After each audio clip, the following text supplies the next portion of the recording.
des choses essentielles à savoir. Il faudra bien que vous fassiez attention. À un moment, je passerai sur les dates limites selon département, les filles. Ouais. Pendant l'introduction. C'est vraiment... ça va être basé sur le post que j'ai fait sur LinkedIn, de toute façon. Et après, c'est parti. Je dis les différences entre charges sociales et impôts.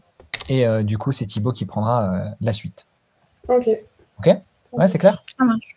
Pour les commentaires, du coup, est-ce que tu regardes les commentaires qui apparaîtront ou faut qu'on t'envoie un Slack ou comment on gère? J'ai 2 ordis. Comme ça, j'ai un double écran. Ah, ok, cool. Une fois que j'ai fini mon introduction, je serai plus attentif sur les messages. Vous pouvez me slacker. Sinon, je pourrais regarder, être un peu plus libre. Okay. Mais le but, c'est de laisser Thibaut parler au maximum. Et on fait vraiment dans la partie questions-réponses, répondre à tout ça, quoi. Ouais, carrément. Okay. Et pour les liens, du coup, il y a le lien du chatbot et quoi d'autre? Pour l'instant, alors c'est pas le lien du chatbot, attention, hein, c'est le lien de l'URL de gérer mon entreprise, comme on fait à chaque fois avec JC. Ah, ok, d'accord. Okay. Parce qu'il faut que les gens passent par le truc de 30 jours. Ok. Donc, si tu leur donnes le chatbot client gratuit, ils ne payent pas. Enfin, ils ne s'inscrivent pas. Donc, non. Alors ça, c'est pas mal. On pourrait être que 2 du coup sur la visio, ou faut que je remette... On est 3 ou on est 2 au final? Ouais, ok. Bon, c'est bon. Du coup, ouais. Hop. Je le remets là. Bonjour à ceux qui sont sur Twitch en tout cas. Je vois qu'il y en a déjà quelques-uns qui sont là. Okay. On fait un peu de technique et puis on y va. Je vais essayer de rendre ça le plus lisible possible. On est en direct. Hop, moi de mon côté, c'est bon. S'il y en a un sur le chat Twitch qui peut me dire si c'est bon, je pense que c'est ok, je vois que mon son marche. La vidéo a l'air bonne. Et il faut que je me mette quand même... Si je veux montrer un fichier, c'est ça. Okay.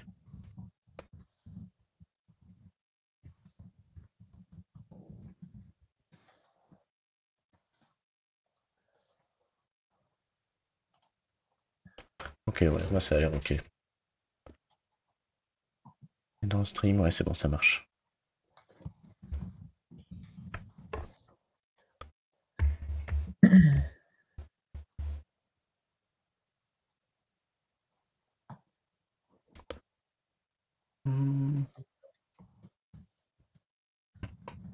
Ok, merci Gaë pour le retour. Bah, c'est parti, on commence dans 5-10 minutes. Par contre, moi je verrai pas le plan du coup. Mais bon, je l'ai en tête, mais sinon tu me diras au fur et à mesure. Hop. Enfin, je sais pas si j'annoncerai à chaque fois les parties. Ouais, voilà, ok. Ouais, ou je me mets en plus petit en fait, et comme ça on voit le chat aussi. Ouais, j'ai 2 options en fait. Ouais, c'était un... Ok. Ah, pareil, pour le cadre aussi, ça déborde un petit peu. J'ai essayé de mettre la bâche, mais je vois ton piano aussi. Ouais. Oh, moi, j'ai toujours misé sur le fond plutôt que sur la forme. Ça a toujours été comme ça chez moi. Donc, c'est parfait. Ouais, on va miser sur le contenu.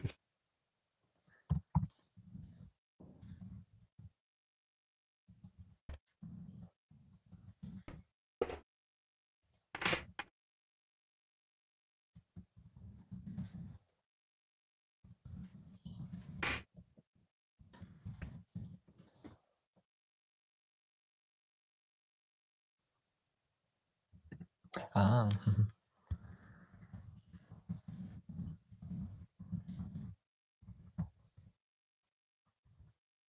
Ouais, c'est pas mal. Je vois même les commentaires en plus au fur et à mesure.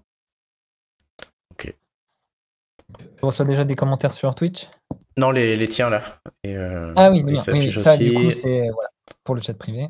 Et sur Twitch, ils m'ont juste dit que c'était ok. Et c'était ok pour sur les questions également? Pour toi? Je les ai survolés. Donc, je pense qu'il n'y a rien de très complexe, je pense, pour toi. Ça non. La case, ouais, ça ok. Oh, il y en a une qui est coton quand même. Ah ouais, il y en a une qui est... je sais même pas. On verra, du coup, on en discutera en direct. Mais ouais, ok.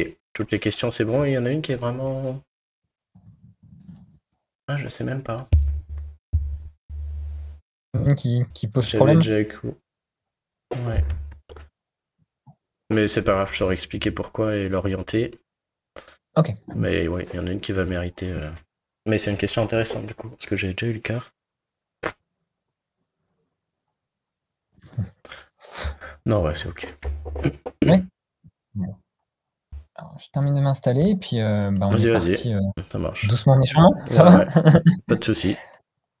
Il y a juste le cadre, j'essaie de à peu près. Ok, voilà. Quand je fais ça, c'est ok.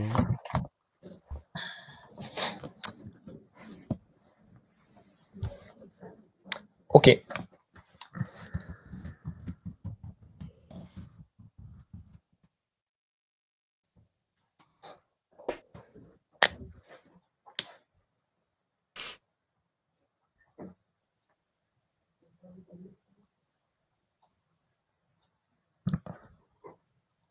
Ok. Bon. Eh ben, on passe en direct. Allez, c'est parti. J'active. Le chat chez moi, c'est bon. Bon, moi, je suis prêt. Eh bien, c'est parti. On est en direct. Donc, bonjour à toutes et à tous. Je suis Nicolas du portail Auto-entrepreneur. Et aujourd'hui, on va vous parler de la déclaration des revenus 2022 sur les revenus 2021. Et je ne suis pas tout seul pour le faire puisque j'ai le plaisir d'accueillir Thibaut de Corrige ton impôt. Salut Thibaut, ça va aujourd'hui ? Bonjour Nicolas. Très bien, merci de me recevoir. Bah, merci à toi de répondre aussi à cette invitation de notre côté pour nous adresser à notre communauté. Du coup, on se retrouve sur notre groupe Facebook, la communauté des auto-entrepreneurs. On se retrouve sur la page Facebook du portail auto-entrepreneur et également YouTube. Également de ton côté sur ta chaîne Twitch, du coup. Tout à fait, oui, on est sur Twitch, là, voilà. Oui. Il y a des gens en direct, donc s'il y a des questions, ça peut venir de Twitch aussi, et de Facebook, de YouTube, ça peut venir de partout. C'est parfait. Eh ben, tu nous les partageras. Du coup, pour expliquer brièvement l'outil, n'hésitez pas, vous pouvez commenter directement depuis la page Facebook, YouTube. On pourra justement répondre à vos questions en fin de live. Là, au niveau de l'organisation du live, on va vous faire tout d'abord une introduction avant de rentrer dans le vif, on va dire, du sujet avec Thibaut qui va nous aider à décrypter comment remplir tout simplement votre déclaration de revenus. Et après, on s'intéressera à tout ce qui est questions un peu plus personnelles, si on peut guider justement la majorité de notre audience. On a récupéré les questions qui nous ont été posées sur nos réseaux sociaux. Donc, on répondra à toutes ces personnes en fin de live. Oui, c'est ça, on va essayer on va essayer de garder la chronologie et puis l'idée, c'est quand même de faire quelque chose de carré pour que les gens comprennent au fur et à mesure. Il y a des réponses aux questions qui vont venir mécaniquement dans la présentation. Et du coup, on les garde pour la fin. C'est vrai que je pense que c'est plus facile de dérouler la présentation et après de répondre aux questions. Mais ils peuvent les envoyer au fur et à mesure et puis on se les met de côté, oui. Parfait. Je crois qu'on me dit que j'avais une voix très grave aujourd'hui. J'ai essayé d'éclaircir ma voix. Pareil, moi je suis un peu pris, donc je vais parler du nez. Ouais, on est bien. Ouais, c'est la période, là, il y a des grippes chez nous, donc bon. Bon. On va attaquer tranquillement. Déjà, bonjour à tous, vraiment, merci d'être présents. J'espère que tout le monde nous entend correctement. Si ce n'est pas le cas, dites-le nous déjà en commentaire. Donc, bonjour Nina, bonjour Sylvie, on va attendre une petite minute. Bonjour Floriane, bienvenue à toutes et à tous. Allez, 13h03, on est parti. On va commencer par redéfinir un petit peu ce qu'est la déclaration de revenus et justement l'obligation pour les micro-entrepreneurs de faire justement cette déclaration. Comme chaque année, en fait, pour les impôts, vous devez obligatoirement effectuer cette déclaration de revenus. Donc, c'est indépendant aussi de si vous aviez opté pour le versement libératoire. On reviendra dessus, je pense, Thibaut. Oui, tout à fait, oui. Mais tout le monde doit y passer, oui, clairement. Tout le monde doit y passer. On peut pas être micro-entrepreneur et ne pas faire de déclaration d'impôt, c'est pas possible. Exactement. Du coup, cette déclaration, en fait, elle va permettre notamment de faire le point sur les montants que vous avez encaissés au cours de l'année 2021 pour 2022 et de mettre à jour bien votre situation auprès de l'administration fiscale. Donc voilà pour la petite introduction. Et là, on va parler des dates. Donc les dates qui sont importantes. Donc vous pouvez déclarer déjà depuis le 7 avril. Et depuis 2019, donc votre déclaration de revenus, elle doit être réalisée obligatoirement en ligne. Donc il faut vous rendre sur votre espace personnel, j'ai bien dit l'espace personnel, sur le site impôt.gouv.fr. Vous avez le formulaire en fait qui va vous permettre de déclarer vos revenus. Et vous avez, en fonction de votre département, des dates différentes pour faire cette déclaration. Également, pour les personnes qui ne peuvent pas faire la déclaration en ligne, il y a une date très spécifique pour les déclarations papier. Ce sera le 19 mai. D'accord? Donc, notez bien pour les personnes qui n'ont pas de connexion Internet. Donc, si vous assistez à ce live, j'en déduis que vous avez accès à Internet, donc ça ne vous concerne pas. Mais voilà, si vous avez des personnes, notamment je pense aux personnes âgées qui n'ont pas de connexion, elles peuvent encore le faire de manière papier, mais ce sera jusqu'au jeudi 19 mai. Je me permets une petite précision. D'ailleurs, le fisc, chaque année, sort les formulaires papier de plus en plus tard. Et donc, aujourd'hui, les formulaires papier n'existent pas. On a des spécimens que j'ai mis sur mon site, mais on n'a pas le formulaire réel. Donc, aujourd'hui, s'ils cherchent le formulaire papier, il n'existe pas. Hein. Et donc, je ne sais pas si le fisc fait ça pour avoir le plus de déclarations en ligne possible, j'en sais rien. Mais voilà, pas d'inquiétude s'ils ne le trouvent pas. L'an dernier, ils l'ont mis tout début mai. Donc, il y a un tout petit créneau. Hein. En papier, faut surveiller début mai ou passer par mon site. Mais aujourd'hui, les formulaires ne sont pas là. Donc, pas d'inquiétude, ils arriveront fin du mois, quoi. D'accord. Merci pour la précision, Thibaut. Et du coup, après, pour les déclarations en ligne, on est d'accord, ça se fait en fonction des départements. Ouais, donc, les départements 01 à 19, ainsi que les personnes non résidentes, elles ont jusqu'au mardi 24 mai. On a les départements 20 à 54, du coup, jusqu'au mardi 31 mai, la semaine suivante. Et on a les départements 55 à 974/976, mercredi 8 juin. Donc, encore une semaine supplémentaire après. Tout à fait. Voilà pour les dates. À noter également que courant juillet, vous allez recevoir bien votre avis d'impôt. Donc, le paiement de l'impôt étant annoncé en date du lundi 26 septembre prochain. Donc, il y a encore le temps. Oui, c'est pas ça. Voilà. Au niveau de la déclaration en ligne, donc vous pouvez connaître immédiatement le montant de votre impôt et vous pouvez signaler en fait tous les changements qui vont vous concerner. Vous pouvez recevoir un email de confirmation après la signature et éventuellement corriger votre déclaration même après sa validation. Hein. Vous avez jusqu'à mi-décembre 2022, j'ai noté, et ce depuis l'ouverture de la correction de la déclaration qui a lieu en août. Par contre, j'ai pas la date exacte. Chaque année, en général, vers mi-août, ils rouvrent le service. Et donc, à partir de mi-aout, on peut se reconnecter en ligne, la refaire et la revalider. D'accord, de mi-août. De mi-août jusqu'au 15 décembre. Et puis après, on a encore 3 ans, mais après, il faut imprimer les formulaires papier et les envoyer en courrier recommandé, quoi. Donc, ça, s'il y en a qui apprennent aujourd'hui des astuces, qui se rendent compte qu'il y a eu des erreurs il y a 1 an, il y a 2 ans, ça se corrige aussi. Hein. C'est un droit qu'on a, donc on corrige. Et puis, soit on paye ce qu'on n'a pas payé, soit on récupère ce qu'on a trop payé, quoi. Ils font des remboursements. Le trop perçu. Ouais. Oui, parfait. Et du coup, on va s'intéresser au vif du sujet. Comment remplir ma déclaration? C'est la grande question que notre communauté se pose, Thibaut. Et justement, on va commencer par les différences entre charges sociales et impôts. Oui, tout à fait. Donc, voilà, on va poser les bases d'abord avec 3 points, et puis après, on verra les cases. Mais avant de regarder les cases, il faut comprendre à quoi elles servent et pourquoi on remplit telle ou telle case, quoi. Donc, c'est vrai qu'en tant que micro-entrepreneur, vous percevez un chiffre d'affaires. Et là-dessus, vous allez payer 2 choses, parfois même 3. La première chose, c'est ce que j'appelle les charges sociales. C'est ce que prend l'URSSAF en général. Donc, les charges sociales, aujourd'hui, on ne s'occupe pas de ça. C'est ce qui sert à financer votre future retraite, l'assurance maladie, etc. Ça, c'est l'URSSAF qui le prend. Donc, quand je déclare mon chiffre d'affaires et que l'URSSAF me prend 22% ou je ne sais combien de pourcents, ça, c'est les charges sociales. Donc, aujourd'hui, les charges sociales, on ne s'en occupe pas. En plus des charges sociales, on a autre chose qui est l'impôt. Et donc, nous, aujourd'hui, on va se focaliser sur l'impôt. Et donc, au niveau de l'impôt, il y a 2 systèmes. Donc, on va étudier ces 2 systèmes de l'impôt et on va voir comment ça se passe. Donc, vraiment, j'insiste, les charges sociales, ce qui est pris par l'URSSAF, là, les 22% quand on est en BNC, j'ai plus les taux, c'est 17, je crois, en prestation de service. Donc, ça, vraiment, quand on déclare mensuellement ou trimestriellement à l'URSSAF, on va voir qu'il y a une petite partie impôt, mais le gros, c'est des charges sociales, on ne s'en occupe pas.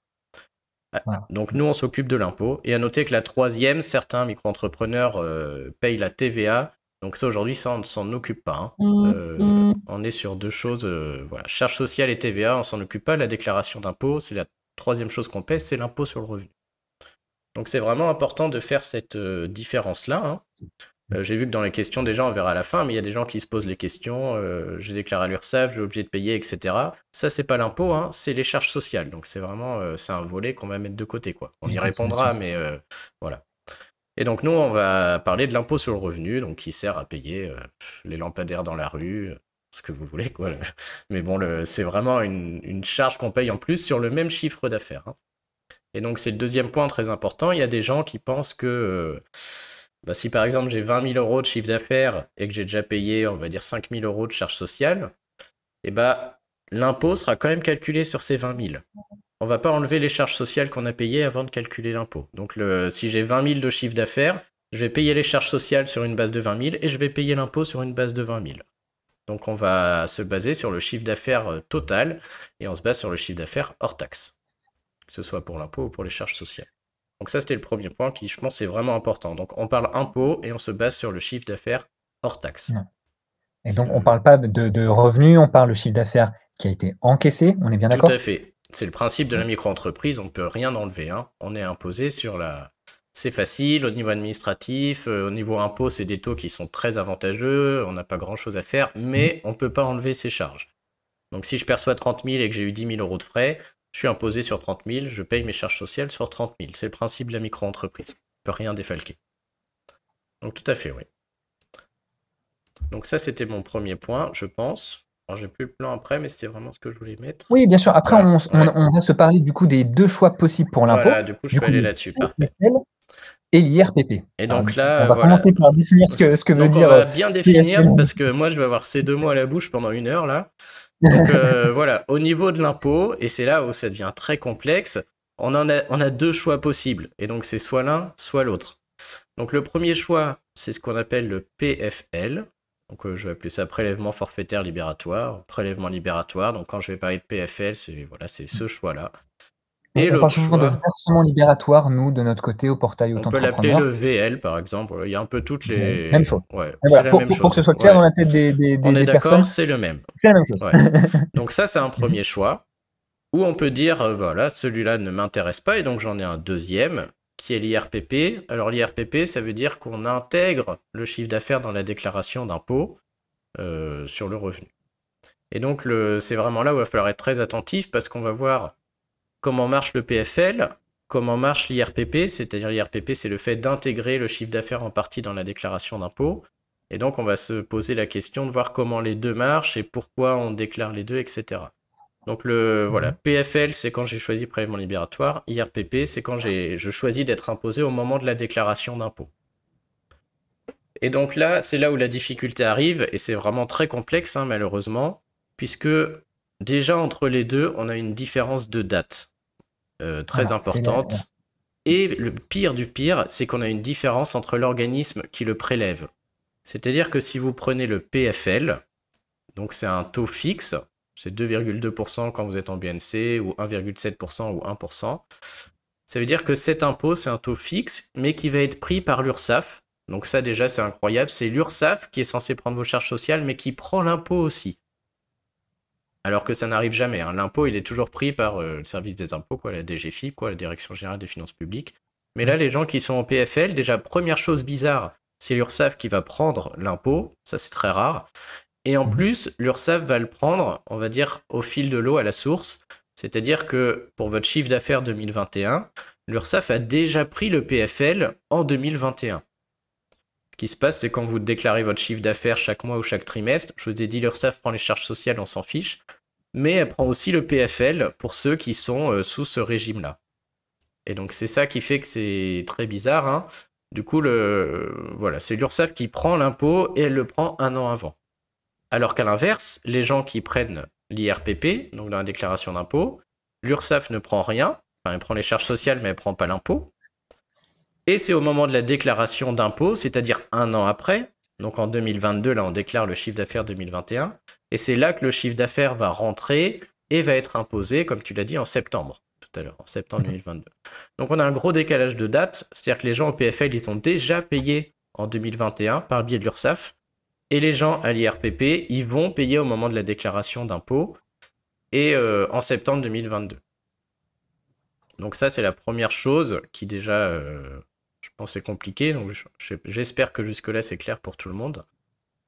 Et après, on a encore, malheureusement, ça se complexifie encore plus. Alors, c'est pas le sujet du live aujourd'hui, mais ce sera pour un suivant ou c'est quelque chose à étudier de près. Il faut faire le bon choix entre PFL et IRPP. Et donc ce choix-là est très compliqué. On a vu PFL, a priori, ça paraît facile. J'ai dit c'est soit 2,2% du chiffre d'affaires, soit 1,7%, soit 1%, selon la nature de notre activité. On verra tout à l'heure. Donc ça, a priori, c'est facile à calculer. Si j'ai 10 000 de chiffres et que je paye 2,2%, voilà, je trouve mon impôt. L'IRPP, déjà, c'est beaucoup plus complexe. L'IRPP, qu'est-ce qui va se passer? Vous allez déclarer tout votre chiffre d'affaires et le fisc va en garder qu'une partie seulement. Donc là encore, ça change selon les activités. Soit il garde 66%, soit il garde 50%, soit il garde 29%.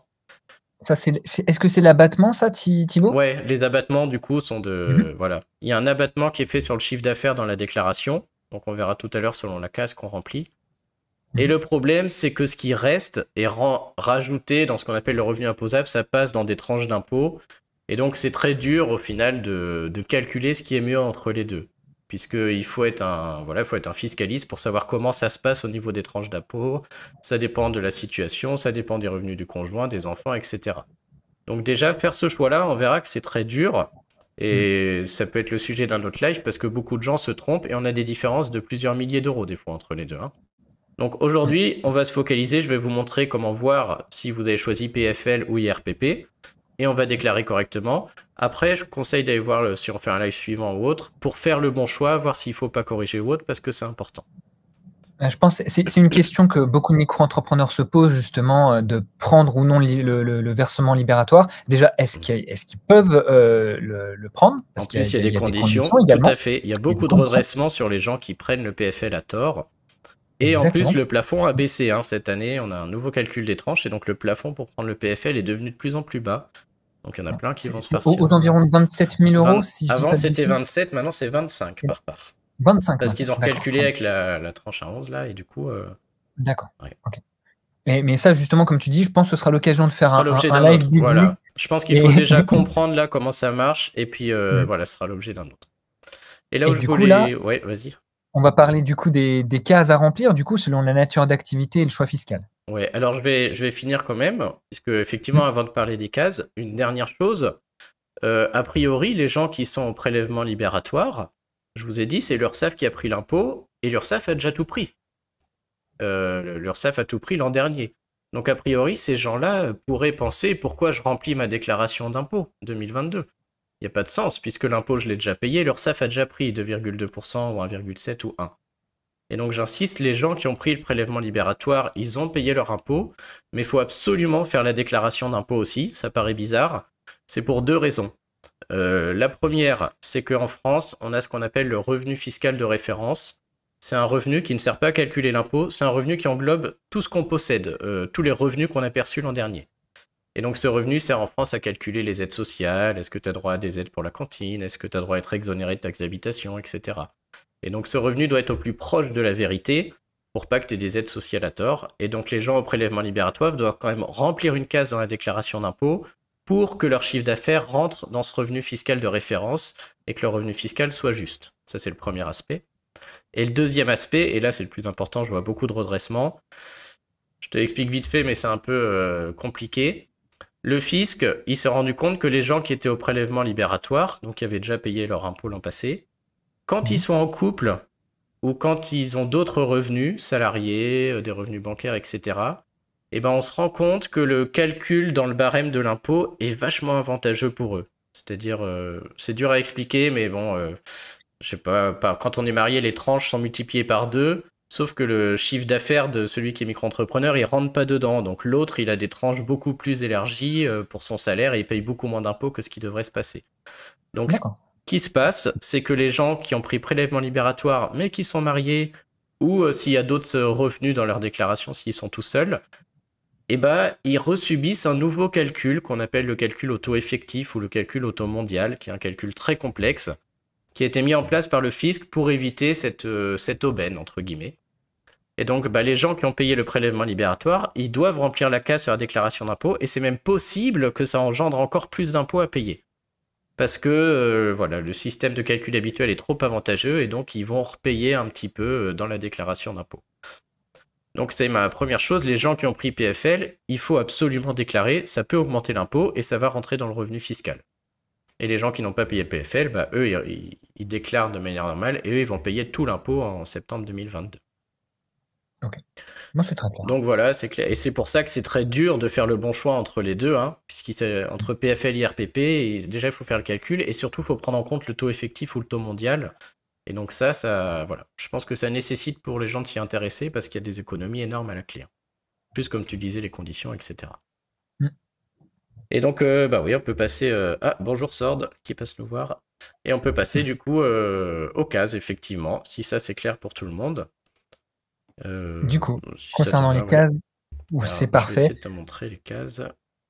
Voilà, donc ça va être en fonction de la nature de l'activité et du choix fiscal. Et je crois qu'il y a une case, il faut faire attention, la 5HY, si je dis pas de bêtises. Ouais, celle-là, elle sert à rien. Voilà, qui va nous aider à... Parce qu'on l'a eu aussi pas mal de fois, on a à la disposition des assistants virtuels également au portail auto-entrepreneur. Donc on en a côté social media, tout le monde a un accès libre. Et on en a également pour nos clients dédiés. Mais toutes les personnes peuvent le tester du coup pendant 30 jours. Il suffit de vous rendre sur notre site portail auto-entrepreneur, dans Gérer mon auto-entreprise, et vous pouvez avoir un accès pendant 30 jours pour tester ce chatbot de déclaration. Mais beaucoup de personnes se posent la question, mais qu'est-ce que je dois mettre, Nicolas, dans 5HY? Donc là, on va pouvoir on va voir. Je peux tout de suite te répondre. La case rien, et c'est très important parce que on va voir que les cases là, du coup, vont faire augmenter l'impôt, ce qui est normal, hein. Soit on est à l'IRPP, on doit payer de l'impôt, soit on est au PFL et peut-être qu'on doit en repayer un peu parce que c'était trop avantageux. Et je vous l'ai dit, les charges sociales ont été prises par l'URSSAF, les 22%, etc. La case 5HY, c'est pour ceux qui n'ont pas payé de charges sociales auprès de l'URSSAF. Et donc ça arrive jamais, hein, mais je vois même pas de cas comme ça. Mais bref, s'il y en a un qui n'avait pas payé de charges sociales auprès de l'URSSAF, il pourrait mettre son chiffre d'affaires en case 5HY. Et ça engendrerait des prélèvements sociaux sur la déclaration de 17,2% qui correspondent à ce que prend l'URSSAF pour la retraite, etc. Donc on revient à ce que je te disais tout à l'heure, l'aspect charge sociale, c'est géré par l'URSSAF, c'est bon, c'est réglé. Et donc si vous l'avez payé chez eux, il faut surtout pas aller le payer dans la déclaration d'impôt en plus parce que ça ferait doublon, quoi. C'est-à-dire que tu es en train de repayer... Donc la 5HY, on met rien, hein, par pitié. Sinon, tu seras imposé à 17,2% de ton chiffre d'affaires déclaré pour rien. En doublant, quoi. Alors que tu as déjà payé auprès de l'URSSAF. Partager ton écran. Alors. Et voici. Donc, comme tu l'as dit, donc il y a deux choses à savoir. Est-ce que je peux zoomer un peu? Oui. La première qu'on a vue, c'est est-ce que je suis au PFL ou à l'IRPP? Ça, c'est la première chose. Alors, pour les gens qui ne le savent pas, ils prennent un relevé mensuel ou un relevé trimestriel de l'URSSAF. C'est marqué en gros tout en haut, hein. Soit il y a marqué « Vous avez opté pour le prélèvement libératoire », soit il y a marqué « Vous n'avez pas opté pour le prélèvement libératoire ». Donc tu prends ça répond à une question. Il y a Sophia qui nous demandait en commentaire justement « Et comment on sait si on est plus c'est marqué sur l'IRPP ?» Voilà. Et en plus, comme je t'ai dit, si tu es au PFL, c'est l'URSSAF qui te le prend. Et donc dans ta déclaration URSSAF, tu verras qu'ils t'ont pris tes charges sociales de 22% par exemple, et tu verras qu'ils t'ont pris le PFL de 2,2%. Ou 1,7 ou 1% selon la nature de l'activité. Donc déjà, est-ce que je suis PFL ou IRPP? Ça, c'est pas dur. Vous prenez le relevé URSSAF de l'an passé, de 2021, hein, j'entends, et puis vous regardez, c'est marqué dessus. Donc ça, voilà, c'est facile. Le plus gros problème, par contre, c'est qu'en France, on a 3 types d'activités distinctes. Et c'est là où c'est un peu plus compliqué. C'est-à-dire qu'on a ce qu'on appelle des bénéfices non commerciaux. Il y a certains micro-entrepreneurs qui sont imposés sous le régime des bénéfices non commerciaux. Il y en a d'autres qui font de la prestation de service et il y en a d'autres qui font de la vente de marchandises. Et il y a bénéfices agricoles aussi que j'ai pas noté. C'est les différences BNC, BUC, on en parle souvent dans nos contenus sur les réseaux sociaux. Et donc c'est très important puisque le système d'impôt va être totalement différent. Le prélèvement libératoire sera pas le même selon que vous soyez BNC, prestation de service ou vente de marchandises. Donc comme j'ai dit, c'est soit 2,2%, soit 1,7%, soit 1%. Et si vous êtes à l'IRPP, c'est-à-dire si vous n'avez pas pris le prélèvement libératoire mais que vous mettez votre chiffre d'affaires dans la déclaration, et ben le chiffre d'affaires il subit un abattement avant de rentrer dans les tranches d'impôt. Et c'est pas le même. C'est-à-dire que si vous faites de la vente de marchandises, c'est un abattement de 71%, donc c'est énorme. Donc si je déclare 10 000, il n'y a que 2 900 € qui rentrent dans les tranches d'impôt et qui servent à calculer l'impôt. Alors que si je fais de la prestation de service, c'est un abattement de 50%. Donc si je déclare 10 000, c'est que 5 000 qui rentrent. Et pour les bénéfices non commerciaux, c'est un abattement de 34%. Donc si je déclare 10 000, j'ai 6 600 qui rentrent. Et donc là, par contre, voilà, la question à 10 000 €, c'est dans lequel je suis, quoi. Donc ça dépend de comment, au moment de l'ouverture de la micro-entreprise, ce qui a été coché, quoi. Donc je peux dire rapidement, les bénéfices non commerciaux, c'est tous les gens qui ne, je sais pas, qui font du service, en activité libérale. C'est l'activité libérale, voilà. Voilà. Et également, agents commerciaux, me semble-t-il, non? Et les agents, ou ceux qui vendent des biens immobiliers, parce qu'en fait, ils vendent pas des biens immobiliers, ils facturent en fait l'agence immobilière qui leur donne le bien. Donc au final, ils font un service auprès de la personne à qui ils sont. Donc les bénéfices commerciaux, c'est ça, voilà, c'est du service. Service, expertise, etc. Et tous ceux qui vont être en BIC, ça va plutôt être les natures d'activités commerciales et artisanales. Exactement. Ouais. Voilà, pour faire plus simple pour la communauté. Pour faire simple, ouais. Donc là, si vous avez un doute, ici, ça vaut peut-être le coup d'aller voir un expert comptable, voir si vous n'êtes pas trompé ou si vous êtes vraiment dans cette chose-là. Hein. C'est un peu la difficulté. Et j'en profite, le problème aussi de la micro-entreprise, et c'est sûrement pour ça qu'il y a du monde, hein, c'est que ça mélange plein de sujets. C'est-à-dire qu'un expert comptable, pour tout ce qui est gestion de l'URSSAF, savoir la nature de l'activité, ça va être son domaine. Par contre, pour l'aspect fiscalité du particulier, c'est encore autre chose. Tu vois, c'est là où moi c'est ma spécialité, c'est deux choses différentes. Et en plus, il y a l'URSSAF qui gère une partie du prélèvement libératoire, donc l'aspect impôt sur le revenu avec le prélèvement libératoire, le taux effectif, tout ça, c'est une autre compétence. Et du coup, on a du mal à trouver quelqu'un de compétent sur l'ensemble. Et en plus, on a le lien URSSAF-impôt, où les mecs se renvoient la balle parce que l'URSSAF prend l'impôt, mais si on les interroge, ils disent « Ah bah nous, les impôts, on n'y connaît rien ». Si on interroge les impôts, ils vont dire « Bah non, mais c'est l'URSSAF qui a prélevé, voyez avec eux ». Et du coup, on s'en sort pas, quoi. Et donc voilà pourquoi c'est un peu compliqué tout ça, quoi. Donc toujours est-il qu'il faut deux choses. Quelle est la nature de votre activité? Et est-ce que vous êtes PFL ou IRPP? Donc, une fois que vous avez trouvé les deux là, vous pouvez remplir facilement la déclaration d'impôt. Alors je vais commencer par ceux qui sont en prélèvement libératoire, pardon. Donc ça se passe pardon. Ça se passe à l'étape 3 de la déclaration d'impôt en ligne. Il faut cocher ça. Je l'ai mis en gros ici.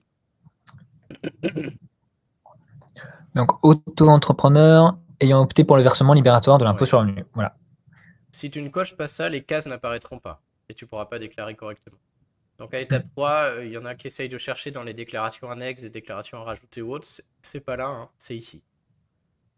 Et ça fait apparaître les cases du formulaire 2042C Pro, formulaire papier. C'est ces cases-là qu'on veut quand on est au prélèvement libératoire. Voilà. Et ça raccorde du coup l'URSSAF et le service des impôts. Hein. Des fois c'est pré-rempli, oui. Normalement. D'accord. Mais moi je conseillerais, c'est un principe sur mon site, hein, on vérifie toujours ce qui est pré-rempli. Et principe numéro 2, c'est que tout ce qui te fait payer de l'impôt, c'est pré-rempli. Tout ce qui te permet d'en payer moins, c'est à toi de le connaître.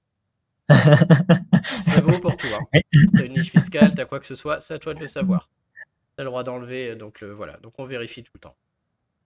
Très bien. Et donc en cochant ça, on fera apparaître les cases 5TA, 5TB ou 5TE. Je crois que j'ai une image en dessous. Qui sont là. Alors c'est l'image de l'an passé, mais je peux te montrer après sur mon espace en ligne. D'ailleurs, moi je montre souvent sur Twitch, j'ai pas trop de mal à ça. Et donc c'est là-dedans qu'on va pouvoir rentrer le chiffre d'affaires. Donc j'ai mis ici 5TA, on va retourner voir. Donc 5TA, c'est si vous faites de la vente de marchandises. Vous avez droit à un abattement de 71%, il sera fait tout seul. Donc vous mettez tout le chiffre d'affaires hors taxe, même si vous avez déjà payé le prélèvement libératoire, hein, c'est le but de cette case. Et le fisc, voilà, fera le calcul que je vous ai dit avec le taux mondial s'il y a lieu de le faire, et il ajoutera 29%, il va faire l'abattement, il ajoutera le reliquat dans le revenu fiscal pour le calcul des aides sociales et autres.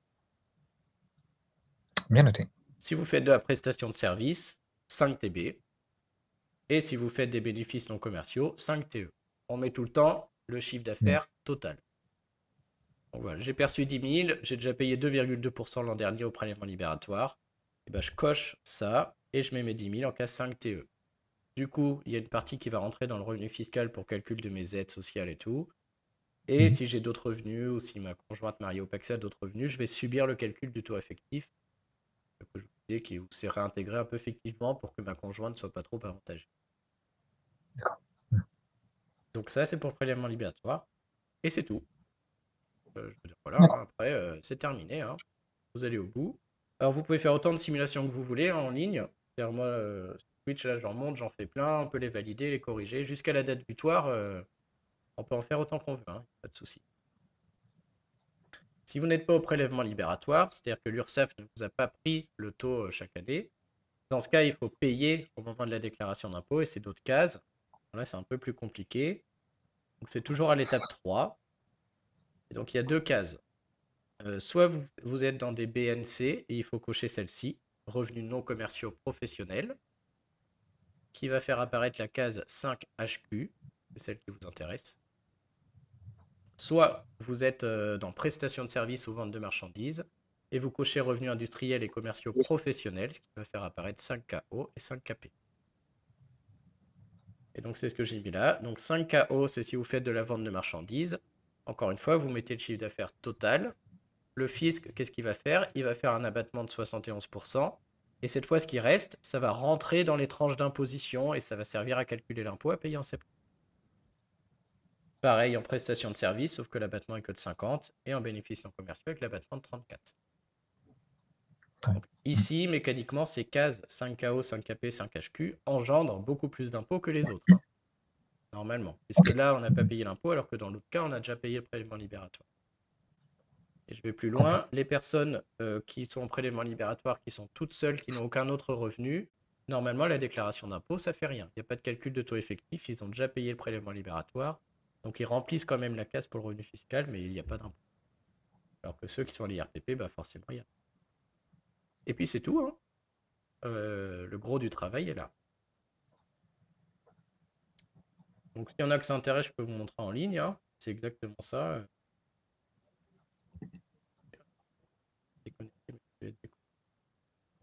Voilà, faire une petite simulation en parallèle. C'est comme si moi je voulais...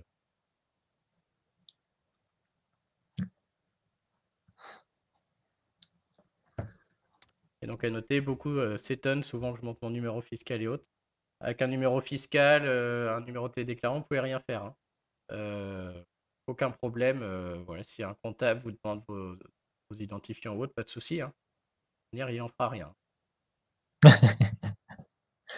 Donc au début, les 2 premières étapes qu'on voit là, c'est les informations. Donc l'adresse, etc. Ensuite, les enfants, la case si on a une télé. On voit que je suis à l'étape 2 là pour l'instant. Les renseignements personnels sur mes enfants, etc. Donc là, pareil, il y a des demi-cases qui permettent de payer moins d'impôts, c'est à connaître. Hein. Voilà, on arrive à l'étape 3, c'est ça qui est important. L'étape 3, c'est elle qui va déterminer les cases que vous allez faire apparaître sur votre déclaration par la suite. Donc soit il y a des déclarations annexes, et ça, c'est pas pour les micro-entreprises, c'est pour les gens qui ont des loyers, etc. Pour les micro-entreprises, c'est en dessous, hein. Les cases sont là. Donc soit le prélèvement libératoire, la caisse que je donnais là, soit les prestations de services, etc. Soit les revenus non commerciaux professionnels. On peut cliquer sur la petite point d'interrogation pour voir si la case qu'on cherche va bien apparaître. Hein. Alors là, on ne voit pas, du coup, ça ne marche pas, mais quand je clique sur le petit point d'interrogation, ça m'ouvre une fenêtre avec les cases qui apparaissent du fait que j'ai coché ça. D'accord. Rien à voir, mais au passage, vous cochez tout le temps réduction et crédit d'impôt, puisque voilà, c'est toutes les niches fiscales et c'est aux gens de les connaître et de les remplir pour payer moins d'impôts. Je fais un petit aparté.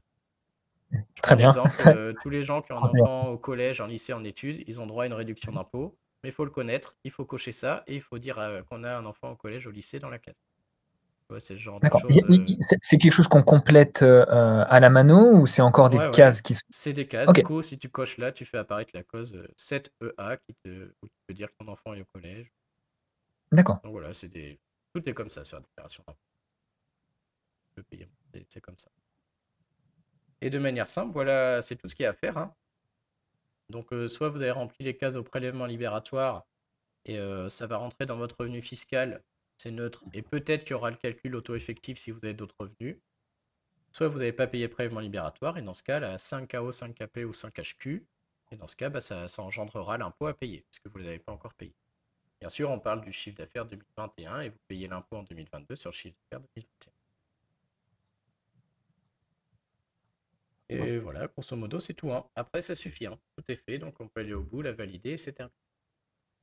D'accord. En fait, c'est assez rapide finalement. Une fois qu'on a compris les cases, finalement, ça se fait assez relativement. Une fois qu'on connaît les cases, donc une fois qu'on connaît les cases, c'est facile. Le gros problème, c'est est-ce que j'ai fait, c'est ce qu'on disait tout à l'heure, est-ce que j'ai fait le bon choix? Et si je ne l'ai pas fait, comment corriger? Ou comme tu dis, si j'ai pris le prélèvement libératoire, comment en dessous du plafond, comment faire? Donc, ça fera l'objet d'un autre live, mais voilà, la difficulté, elle est plus dans ces calculs-là. Remplir de manière normale, il n'y a aucun souci. Hein. On met bien le chiffre d'affaires hors taxe, on met tout le chiffre d'affaires, et ceux qui sont en prélèvement libératoire, n'oublie pas de le mettre aussi. C'est tout. Très bien, très clair.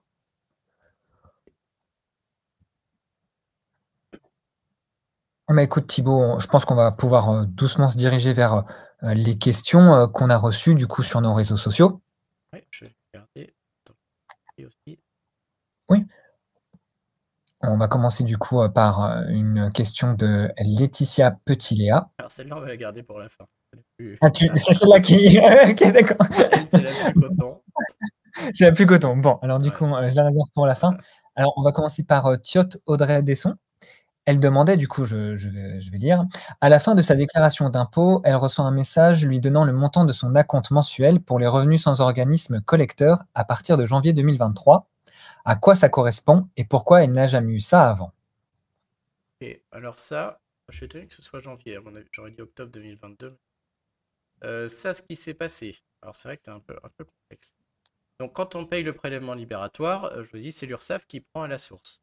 Quand on paye à l'IRPP, on paye un an plus tard. Et donc les gens, en septembre 2022, ils payent tout l'impôt relatif au chiffre d'affaires 2021 quand ils sont à l'IRPP. Maintenant, on a le prélèvement à la source, c'est-à-dire que le fisc n'accepte plus qu'on paye un an trop tard. Donc maintenant, les salariés, on leur prend l'impôt à la source. Et pour les micro-entreprises, le fisc a eu un problème. Il a dit, l'entreprise, ils payent un an après. Ceux qui ne sont pas au PFL, ils payent un an après, et moi, j'ai pas envie. Par contre, ils ne peuvent pas nous prendre à la source parce que on a un chiffre d'affaires. Ils ne peuvent pas prévenir notre employeur et prélever dessus. Ça ne marche pas. Donc, ce qu'ils font, c'est qu'ils prennent des acomptes bancaires. Donc, ils procèdent de la manière suivante. Ils se basent sur la dernière déclaration d'impôt connue. Et si le fait d'être à l'IRPP engendre de l'impôt, donc imaginons là, je déclare mon chiffre d'affaires de 2021, je déclare 30 000, je dis une bêtise, et ça engendre 1 200 euros d'impôt. Donc ces 1 200 euros d'impôt, je les paye en septembre. Et mon année 2021 est faite. Le fils va dire, ah bah dis donc, le Thibaut là, il paye 1 200 euros sur son chiffre d'affaires en tant que micro-entreprise. Donc à partir de maintenant, je vais lui prendre à la source 1 200 euros divisé par 12, il va annualiser ça. Il va diviser 1 200 par 12 et il va dire, je vais lui prendre 100 euros par mois. Okay. Et donc, comme il ne peut pas me le prendre à la source, il va me le prendre par virement bancaire. Donc, ce qui s'est passé pour la personne, je pense que du coup, elle est à l'IRPP. C'est la première fois que son avis d'impôt engendre de l'impôt. Jusque-là, elle n'en payait pas. Parce que si elle en payait l'an dernier, le fisc aurait déjà mis des acomptes comme ça à la source. D'accord. Okay. Je pense que pour la première fois, à la fin de la déclaration, le fisc se rend compte qu'elle va payer de l'impôt, peut-être 1 000 euros, on va dire. Et donc, du coup, elle devient éligible au prélèvement à la source. Et donc, ils vont lui prendre ça sur son compte bancaire. Et je suis étonné qu'elle mette janvier 2023 parce qu'ils vont prendre ça à partir d'octobre. Ils prennent cash. Hein. Ils traitent en septembre, ils prennent en octobre. Et ça, on ne peut pas le changer. Voilà. Hein. On n'a pas le droit de... de modifier. Non, dès lors qu'on paye de l'impôt à cause de l'option IRPP, ils prennent un taux à la source. Comme ils ne peuvent pas le prendre à la source, ils prennent des virements bancaires. Et donc c'est ça qu'elle a reçu là. Et donc c'est qu'une avance, bien sûr, c'est-à-dire tout ce taux à la source qu'elle va payer en 2022. En 2023, on va recalculer le vrai impôt et avant de le payer, on va enlever ce qu'elle a payé à la source en 2022. C'est le principe du taux à la source, quoi. Donc si elle paye 100 € sur 3 mois en 2022, elle aura payé 300. Au moment de sa déclaration 2023, si elle a 1000 à payer, elle paiera 1000 moins 300, 700. Voilà. Et en déclaration 2024, pareil, tout ce qu'elle a payé à la source va revenir. Donc maintenant, ça se passe comme ça pour les gens qui ont pris l'IRPP, ils payent aussi à la source. Voilà, du coup, pour merci du coup pour les explications. Voilà pour toi, du coup, Audrey. On a une deuxième question, on en a déjà parlé un petit peu, hein, de Océane qui nous demande sur Instagram quelle case faut-il remplir quand on est en auto BNC. Du coup, c'est celle que tu as montrée tout à l'heure. On va peut-être repasser. Il lui manque une info du coup à Océane. La question c'est est-ce qu'elle est au prélèvement libératoire? Auquel cas c'est la 5TE. Ou est-ce qu'elle n'est pas au prélèvement libératoire? Dans ce cas, elle est à l'IRPP et dans ce cas, c'est la 5HQ. Ou 5IQ si elle est. C'est vrai que j'ai pas parlé. 5HQ, c'est la case du premier déclarant, monsieur. Il y a la même à côté pour madame. Et 5IQ. C'est vrai que j'ai pas parlé de ça, mais il y a la même case, monsieur, madame. À chaque fois. Voilà. Du coup, pour toi, Océane. Donc, Océane, il faut qu'elle regarde son relevé mensuel ou trimestriel, savoir si elle est au PFL ou pas. Pour trouver la bonne case. C'est ce qu'on disait. Oui. On a Christelle, toujours sur Instagram. J'ai une question par rapport à la déclaration de revenus. Je suis micro-entrepreneur dans le massage bien-être. Je dois donc remplir la case 5KP, mon chiffre d'affaires de 2021 donc. Est-ce la seule chose à renseigner? 5KP, donc c'est prestation de service. Donc j'imagine qu'elle n'est pas au prélèvement libératoire et c'est tout. Ok, c'est la seule information. Ouais. Ensuite, on a Martinus, du coup, qui est membre de notre communauté sur Facebook. J'ai rencontré un problème pendant ma déclaration dû à un statut hybride. Option versement libératoire activée au premier trimestre, puis désactivée aux 3 autres. En effet, à partir du deuxième trimestre 2021, je n'ai plus opté pour le prélèvement libératoire à la source. Une personne de l'URSSAF avait fait la manipulation. Aujourd'hui, cela pose un problème dans la déclaration d'impôt sur le revenu car la case ayant opté pour le prélèvement libératoire était déjà cochée et impossible à décocher. Pas de possibilité de déclaration hybride. Sauf si je remplis le premier trimestre en 5TE et les 3 autres en 5HQ. Mais est-ce possible de faire cela? N'y aurait-il pas incompatibilité de déclaration? Ça oui, c'est pas possible. Alors ce qui s'est passé ici, c'est ce qu'on parlait tout à l'heure à mon avis qui s'est passé. Je pense que cette personne s'est rendu compte début 2021 qu'il était au prélèvement libératoire et qu'il n'y avait pas le droit. C'est un classique.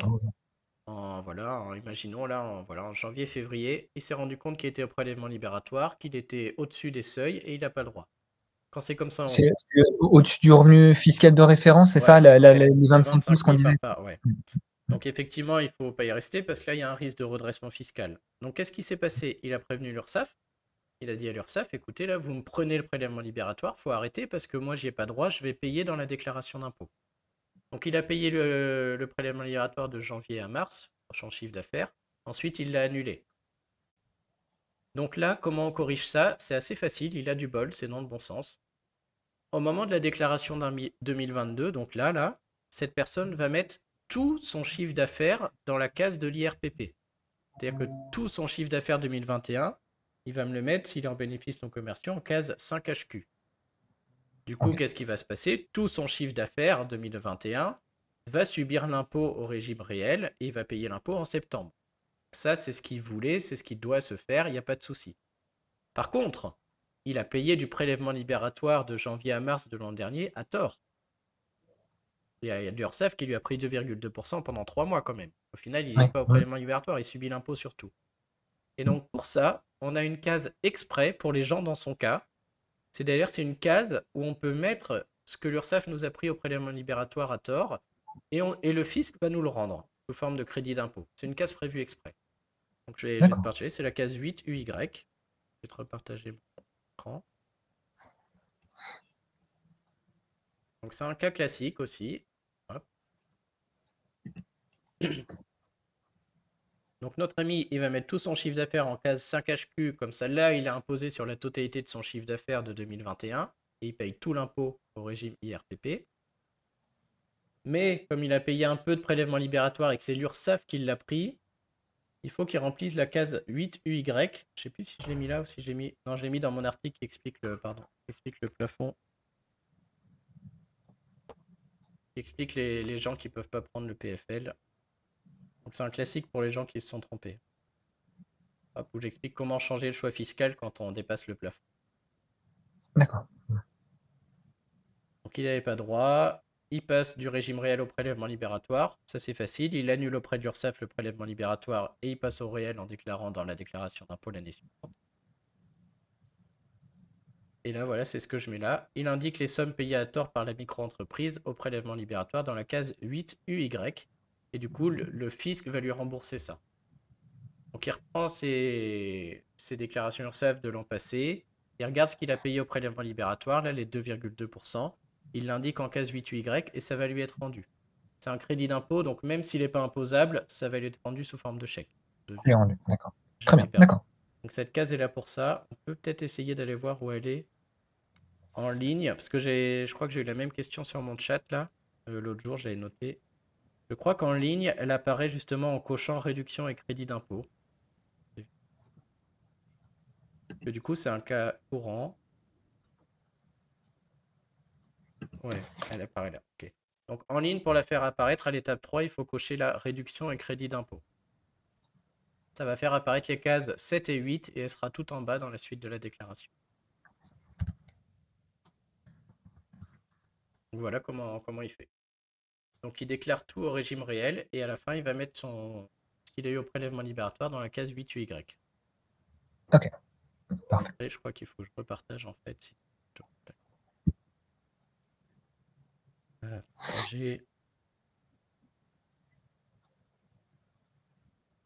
Donc en cochant réduction et crédit d'impôt, il va faire apparaître toutes ces cases. Là, c'est ce que je te disais, toutes les niches fiscales, connaître, hein. Utilisation syndicale, les frais de garde. Si on a quelqu'un en maison de retraite, il y a des réductions d'impôt, les dons, les travaux résidence principale. Et donc tout à la fin, il y a cette case-là 8UY, et c'est marqué, hein, micro-entrepreneur, versement d'impôt sur le revenu dont le remboursement est demandé. Voilà. C'est assez clair comme intitulé pour le coup. Elle est là pour ça. Elle sert à ça. Parfait. Donc okay, voilà, très bonne question. Et ouais, bah voilà, c'est à mon avis, c'est bien qu'il se soit rendu compte à temps qu'il n'avait pas le droit au prélèvement libératoire. Sinon, le fisc fait des redressements qui sont assez douloureux. Du coup, on va pouvoir passer à la question de Paul Bachelard qui nous dit « Le mois dernier, j'ai bêtement oublié de cliquer sur « Payer » lors de ma déclaration en ligne et je me retrouve donc avec un solde négatif plus une majoration. Savez-vous comment je peux régler mon solde? J'ai essayé de le régler en même temps que mon télépaiement que j'ai fait avec ma déclaration de ce mois-ci, mais le site me dit que je ne peux pas payer plus que ce que je dois payer de charges pour mars. » Donc lui, il ne parle pas de l'impôt, il parle de l'URSSAF, ce qu'on disait au début. Il ne parle pas de l'impôt sur le revenu, il me parle de cotisation sociale. Donc là, c'est plus mon domaine, hein, c'est le domaine de l'URSSAF. Donc bah, à mon avis, il faut contacter l'URSSAF, leur expliquer, pleurer un peu pour demander l'exonération de l'amende, là, et voir ce qui se passe, j'imagine. Mais ouais, du coup, c'est ses charges sociales qu'il n'a pas payées, lui, c'est pas son impôt. Donc il faut écrire à l'URSSAF et voir avec eux. Je crois que ça m'était arrivé aussi, et les 2-3 premières fois, ça va, ils acceptent de pas... Oui. J'avais également Guillaume sur Instagram qui demandait « Est-ce qu'on a le droit de se déclarer en auto-entreprise si on a un deuxième travail en CDI ?» Je profite du live pour répondre. Oui, hein, c'est tout à fait possible de cumuler le fait d'être salarié et micro-entrepreneur. On a un article sur notre site qui répondra à cette question, Guillaume, et vous expliquera comment. Donc, j'en profitais simplement une petite aparté. Et on va pouvoir du coup regarder les questions qui nous ont été posées dans le chat. On en a plusieurs, je vais revenir sur les premières. J'en ai quelques-unes, là, je vois. Et tu en as une, on fait celle de ta communauté Twitch. Alors Twitch, qu'est-ce qui se passe? Youssef, un fidèle. Bonjour Youssef. Alors si on dépasse une année le plafond de CA, on peut garder l'impôt libératoire. Ça c'est encore autre chose. Bah, à mon avis non, parce que je pense que le revenu fiscal du coup va dépasser mécaniquement. Je vais regarder, mais...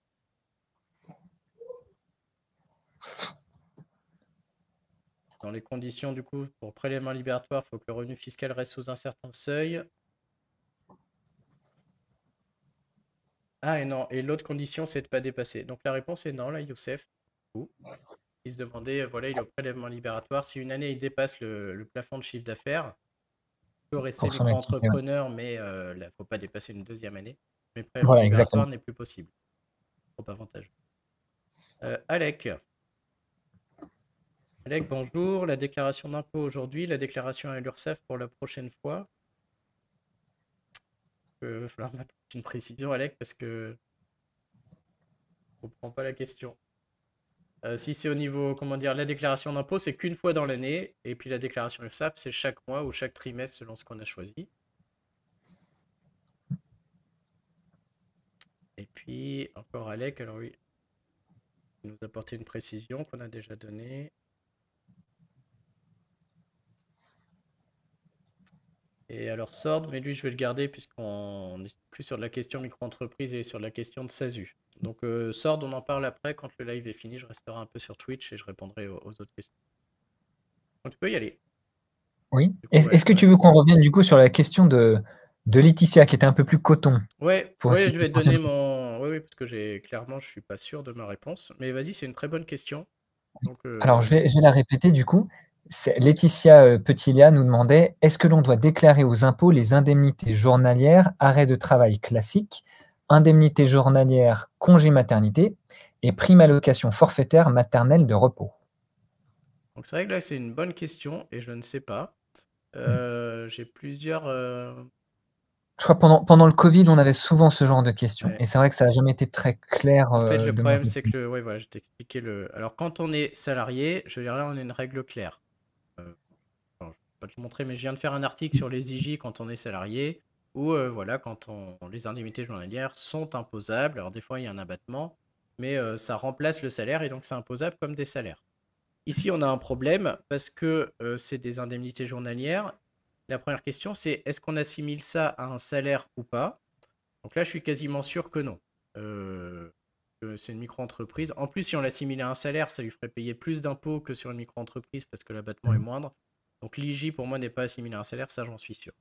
Maintenant, est-ce que l'IJ est assimilé à un chiffre d'affaires et du coup sera imposé comme on l'a vu?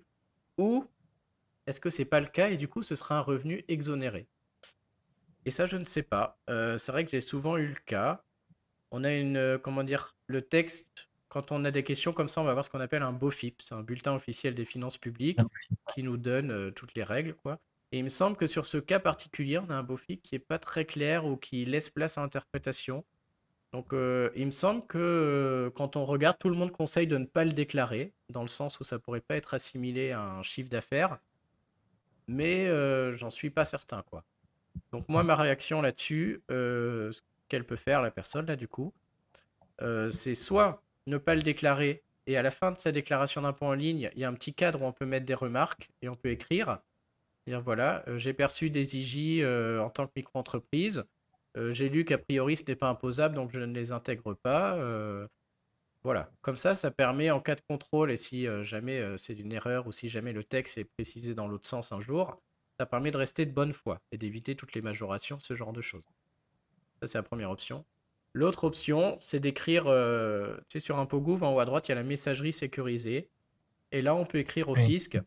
Alors attention, la réponse du fisc, il y a un texte exprès qui nous dit que la réponse du fisc ne vaut rien. C'est-à-dire que si le fisc dit « Ok, c'est exonéré », et que demain on se rend compte que non, et ben, on ne pourra même pas contester, on va payer notre redressement. Mais voilà, des fois ils répondent, et puis des fois on a des réponses très compétentes, d'autres fois moins. Hein. J'imagine que là ils sont débordés en plus, quoi. Mais en tout cas, mais il y a toujours la possibilité de contacter un conseiller. Contacter, déjà ça donne une première idée, puis être de bonne foi sur la déclaration, ne pas le mettre, mais prévenir que voilà, qu'il y a ça. Donc moi je ferai comme ça, je ne le mettrai pas, mais j'ajouterai un peu à la fin de la déclaration, je préviendrai, pour rester dans la bonne foi. C'est vrai qu'aujourd'hui, vu que c'est, à mon avis, c'est assimilé à un chiffre d'affaires, enfin, ça peut pas être. Ouais. À mon avis, ça se passe comme ça. Mais je peux pas te le garantir. Bon, ben, déjà, merci pour ce début de réponse. Nous, je crois que cette question, elle était revenue, mais pas sur la prime allocation forfaitaire maternelle de repos, mais sur les autres. On en parle de temps en temps sur notre communauté. Je vais essayer de me repencher dessus si j'ai des éléments. On a une question de Sophia, un peu plus classique. Que déclarer quand vous avez l'ACRE la première année? Donc ça, je pense ça va plutôt être du côté des cotisations sociales, Ouais, comme on dit auprès de l'URSSAF. Bah, du coup, c'est la même. Je pense qu'au niveau de l'impôt, c'est pareil. Par contre, les cotisations prises par l'URSSAF sont moindres, en fait. Donc c'est ça, la du coup, c'est l'URSSAF qui prend des taux bien moins élevés. Mais au niveau impôt, on n'y coupe pas, on reste. Ça change rien pour l'impôt, c'est ce que tu disais au début. Après, en général, les gens qui ont l'ACRE, voilà, ils sont sous des seuils. C'est qu'on a un revenu fiscal pas très haut et c'est possible qu'en déclarant, on reste sur un impôt nul. Mais il faut déclarer, rien que pour que ça rentre dans le revenu fiscal, comme on a vu. Donc même topo que ce qu'on a vu là.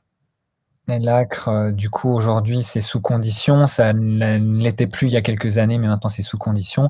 Et c'est une exonération de 50% en fait des charges sur la première année d'activité, pour récapituler un petit peu. Delphine, du coup, je suis en IRPP avec plusieurs types d'activités, vente de marchandises et Châtieux-Équin, donc je coche plusieurs cases. Oui, chaque CA relatif à la case va dedans. Oui, clairement. Donc ce qui est relatif au BNC va dans la case des BNC, ce qui est relatif aux autres va dedans. Donc ouais, c'est possible. C'est pas possible qu'on ait prélèvement libératoire IRPP, mais c'est possible qu'on ait plusieurs cases du IRPP entre la 5, je sais plus en tête, la 5 et tout. Donc ouais, c'est possible de cocher plusieurs cases. Puisqu'il y a un type d'activité qui a un abattement de 71% et un autre type d'activité qui a un abattement de 34%. Donc il faut bien les dissocier, quoi. Et ça pose pas de problème au niveau de l'impôt parce que il y a 10 000 € d'une activité avec l'abattement à 34, bah, le fisc va faire 10 000 moins 34%, il va rajouter ça dans le revenu imposable. Et s'il y a une autre activité où il y a 20 000 mais avec l'abattement de 71, bah, il fait 20 000 moins 71, il va aussi ajouter ça dans le revenu imposable. Et tout ça va passer dans les tranches et on aura l'impôt. Donc ouais, on segmente, il n'y a pas de souci. On segmente. Une question de Fanny. Je suis en micro-entreprise au régime réel. J'ai déménagé en juin 2021. Au moment de renseigner les informations de mon entreprise, dois-je mettre mon ancienne adresse et numéro de SIRET ou les nouveaux? Oh, ça changera rien. Ouais, c'est vrai que ça change rien. Pour le fils, ça change rien. Après, il faut déclarer les nouveaux, mais... Enfin, oui, j'imagine qu'elle a déjà fait le nécessaire. Je sais pas ce que ça changera. Ça changera rien. Ça peut changer pour la CFE, mais c'est pas les impôts qui la cotisation foncière des entreprises. Donc là, au niveau impôt, pour moi, ça change rien. Il demande juste un SIRET, voilà, pour s'assurer que les gens font bien la déclaration comme quoi il y a une entreprise, quoi. Ici, ça changera rien. Comme elle veut, j'ai envie de dire. Ensuite, on a une question, on l'a déjà évoqué, de Caroline qui nous demandait « Vous me confirmez donc qu'en tant que micro-entrepreneur consultante indépendante en immobilier, je suis considérée comme profession libérale en BNC ?» Consultante indépendante? Oui, si elle est consultante indépendante, oui. Elle n'est pas agent commercial. Du coup, pour moi, c'est une activité BNC, me semble-t-il. Mais maintenant, il faut vérifier qu'elle s'est bien déclarée comme telle. Que j'en vois voilà, beaucoup qui sont déclarés en BIC et qui payent les mauvaises choses à l'URSSAF, du coup. Il faut vérifier qu'elle s'est bien déclarée comme telle dès le début et que ses charges URSSAF sont les bonnes. Donc là, Caroline, il faut voir, je pense, avec votre CFE, un centre de formalité d'entreprise compétent pour voir du coup si vous êtes bien auprès de l'URSSAF et bien enregistré.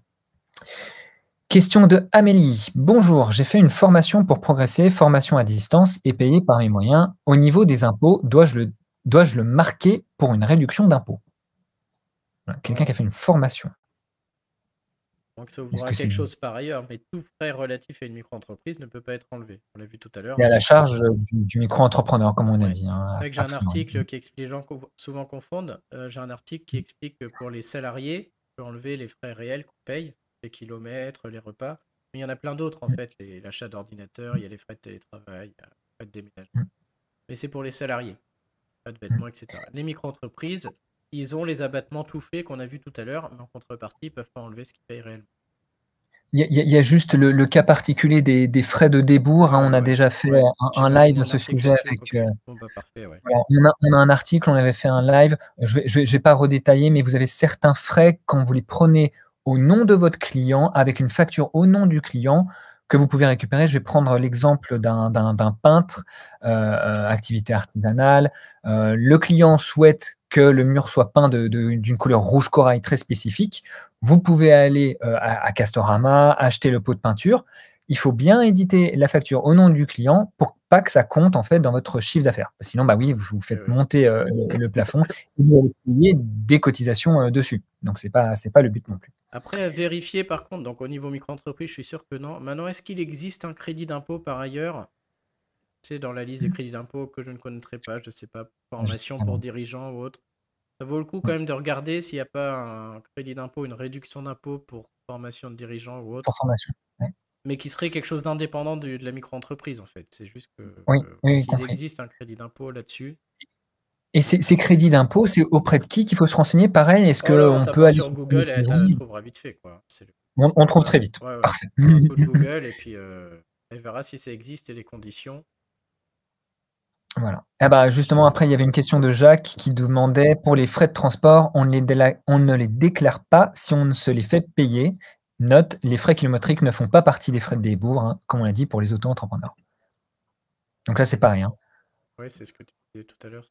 Ouais. Je suis en train de regarder le crédit d'impôt, du coup, je me dis, on peut être là. Je vais regarder sur Twitch d'ailleurs, parce que moi j'en ai quelques-uns pointus.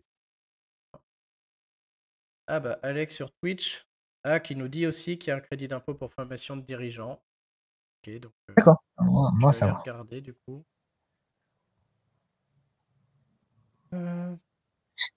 Crédit d'impôt pour dépenses de formation. Ok, donc on a bien un crédit d'impôt. Ok, donc bah, du coup, elle peut se renseigner. Là, je vois, on a un article direct du fisc avec toutes les conditions à remplir, quoi. Effectivement, ça paraît passer aussi pour une micro-entreprise. Donc, qu'elle se renseigne plutôt du côté du crédit d'impôt. Bah, bonne nouvelle, Amélie. Voilà. On a fait le tour des questions là de mon côté.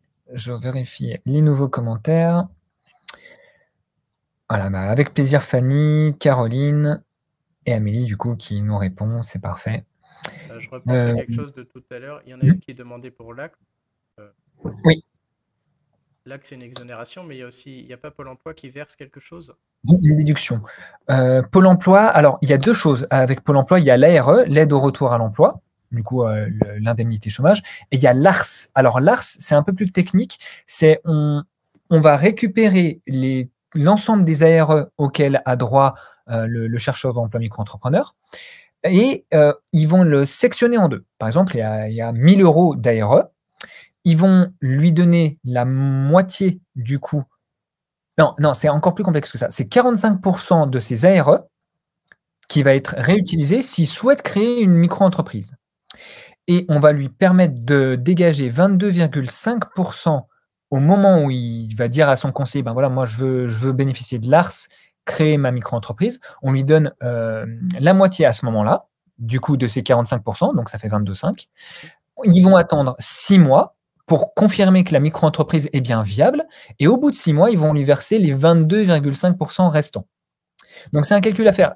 Vu qu'on dit depuis le début qu'en micro-entreprise, ben, voilà, c'est à nous de faire l'achat de matériel. Par exemple, si on veut être photographe, ben, y a des personnes qui n'ont pas les moyens de se payer un appareil.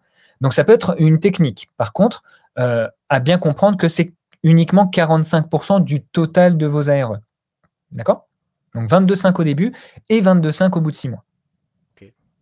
J'étais en train de me demander, c'est vrai que ça fait longtemps que moi j'en ai pas vu, mais pendant un temps, il y a une partie de ces revenus du coup qui était imposable et on tombait tout le temps dans le cas que je te disais où les gens étaient au prélèvement libératoire, mais ils avaient une partie de ces revenus-là qui était imposable au titre des revenus de chômage et on était dans le calcul du taux effectif particulier là. J'y pense pour ça, j'étais moi-même concerné. Mais...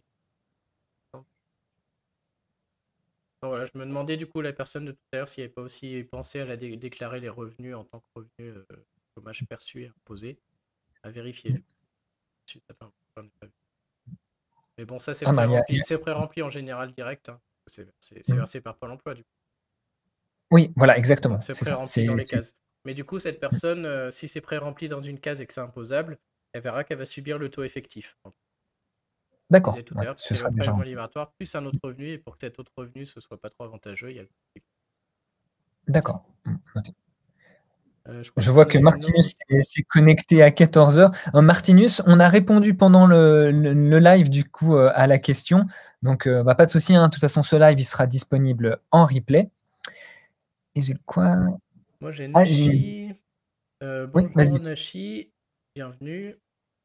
Alors, merci pour le live. Je suis salarié auto-entrepreneur. J'ai une facture de 2500 €. J'ai payé 492 à l'URSSAF. Et en simulant mon IR, je me retrouve avec 494 € de plus si j'indique ce montant dans 5 HQ.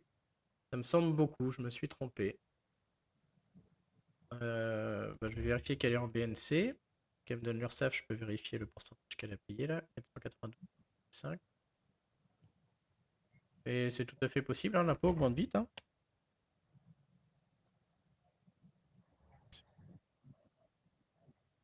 Bon, en tout cas, c'est tout à fait possible. Hein, je veux dire, le principe, là, Nachi, ce qui se passe, c'est que sur la facture de 2500, si tu mets en cas 5 HQ, il y a un abattement de 34%. Et donc, on va dire qu'il reste un peu moins de 2000 € qui s'ajoutent dans tes tranches d'impôt. Donc, si on est dans une tranche à 30, on est sur 600 € d'impôt en plus, c'est tout à fait possible. Non, pas d'erreur là-dessus, c'est possible. Et c'est bien 5 HQ si tu n'es pas au prélèvement libératoire. Moi, c'était la dernière, je crois, chez moi. Et moi, il m'en reste encore une toute dernière de Floriane qui demande: dans les cases, doit-on déclarer le montant des cotisations assurance maladie complémentaires? Que tout à l'heure. Voilà. La même réponse que sur la question de tout à l'heure. Oui, comme on avait dit. Et tu sais quoi, c'est une bonne idée d'article. Je me demande si je vais pas écrire un article sur le sujet du coup. Je vais regarder le BOFIP. Mais je ne serais pas surpris qu'on n'ait pas aujourd'hui de réponse claire. Hein. Donc je vais aller regarder ce qui se fait. Je pense que je vais écrire un article ou faire un live sur ce sujet précis. Mais aujourd'hui, voilà, moi je ne les mettrai pas et je mettrai un petit mot à la fin expliquant au fisc que voilà, je ne l'ai pas mis parce que j'ai lu qu'a priori c'est exonéré. Mais voilà, en restant de bonne foi, je mettrai un petit mot à la fin au fisc. Et je vois pas dans quel monde ça peut être assimilé à un salaire et ça me paraît très dur que ce soit assimilé à un chiffre d'affaires parce que ça va être exonéré. Entendu. Moi, c'est noté. Tu parles justement des prochains lives. Mais écoute, Thibaut, déjà, merci pour celui-ci. Merci pour ton temps. Merci pour les réponses. C'était sympa. Ouais. Et oui, et je pense que ça peut être tout à fait pertinent qu'on se reparle très prochainement. Du coup, pour revenir peut-être sur le versement libératoire ensemble. C'est un thème qui revient très souvent dans notre communauté. Et je pense que ce serait bien de rafraîchir la mémoire et de voir avec toi et ton expertise là-dessus.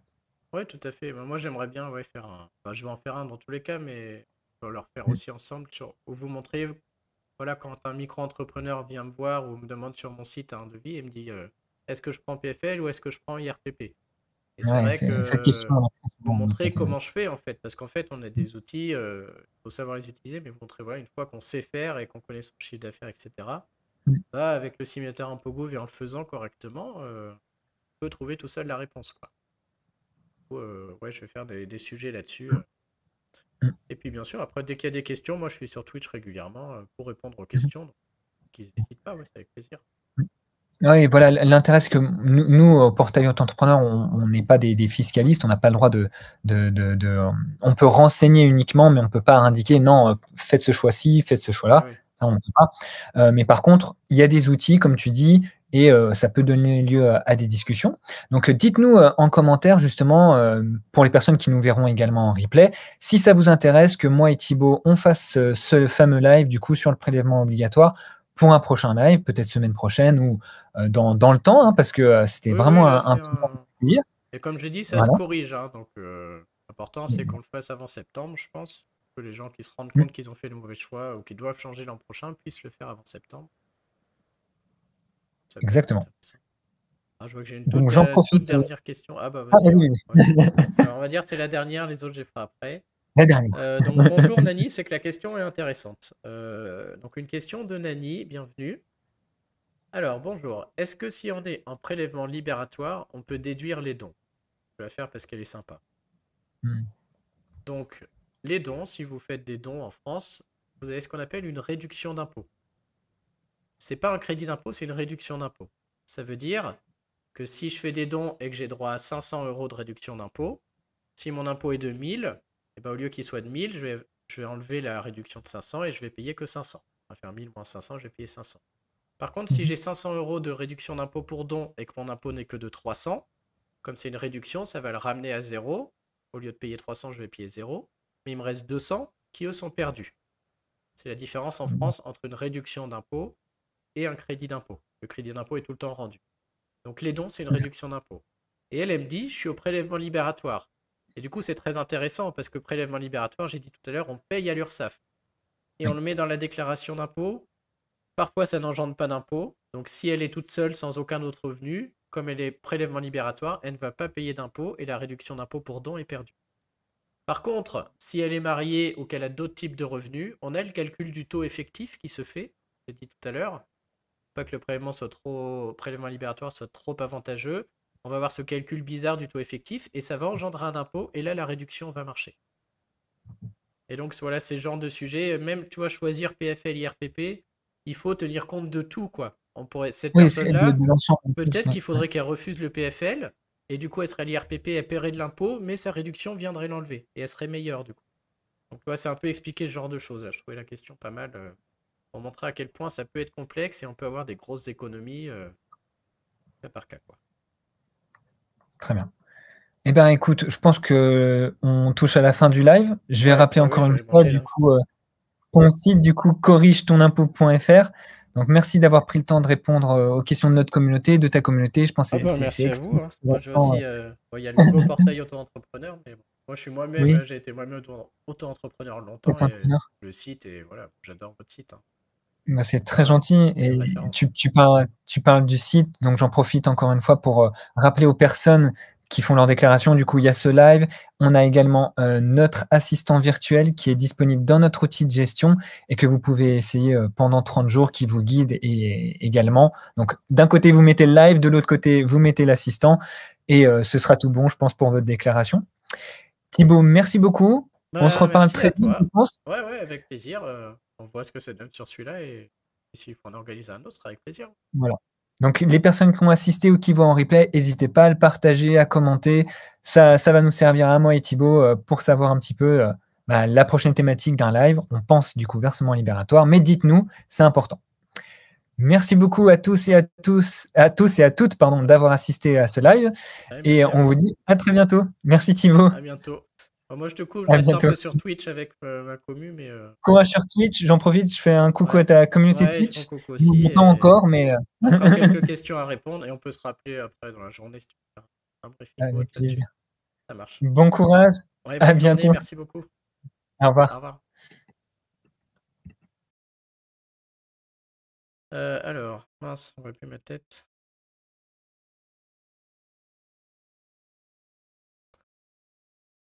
Je voulais juste répondre à une question que j'avais vue.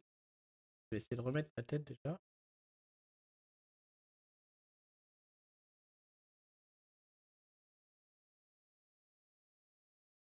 Ah. Okay.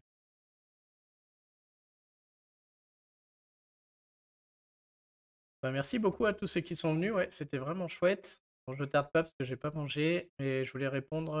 Il y en a un qui j'ai pas répondu, c'est Sword. Sword. Merci à ceux qui ont fait des réponses.